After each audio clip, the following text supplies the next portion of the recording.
A deepening mystery in Hong Kong sounds like the plot of a political thriller, but it's all too real. 5 people have vanished since October. All of them are connected to a publishing company and a bookstore that sells books critical of Communist China's leaders.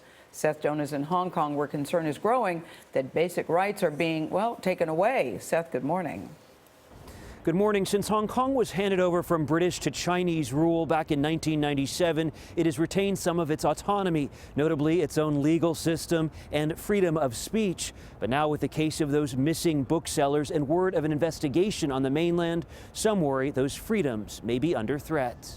Sandwiched between a pharmacy and a nail salon and up a cramped stairwell is Causeway Bay Books, which was closed today. In the hallway, some of the gossipy, salacious titles it was known for, criticizing China's leaders. This book talks about Madame Peng Liyuan's private life. She's China's first lady. This title predicts the downfall of China's president, Xi Jinping. But now the story of this bookstore itself is harder to believe, since 5 men tied to it have disappeared. The most recent, Li Bo, was expected home for dinner December 30th, but never showed. Days later, this faxed letter purportedly from Li said, "Due to some urgent matters, I've made my own way to the mainland. It might take a bit of time."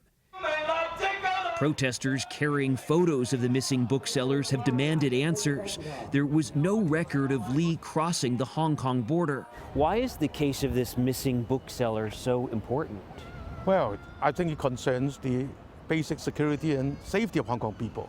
Hong Kong legislator Albert Ho worries Chinese authorities or their agents may have illegally taken Li into the mainland. We are concerned about an incident of political kidnap. You're calling this a political kidnapping?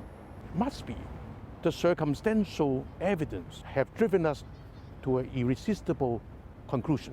China's government-linked Global Times newspaper wrote Li was not taken away by Chinese mainland police officers, but was critical of the bookstore, calling it a source of political rumors and evil influence. This seems like an attack on freedom of the press. Amnesty International's William Nee notes China does not have jurisdiction to come to Hong Kong and detain someone. In China right now, this type of thing is completely normal. What's common in mainland China is not common in Hong Kong.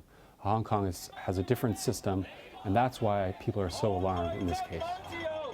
It is widely known that mainlanders come to Hong Kong to buy books, and the fear here is that mainland authorities are now reaching into Hong Kong's affairs. We contacted officials both here and in Beijing, but were not able to get any more answers as to where Li Bo may be. Nora? Great reporting, and that really is the main point, that this is now extending to Hong Kong.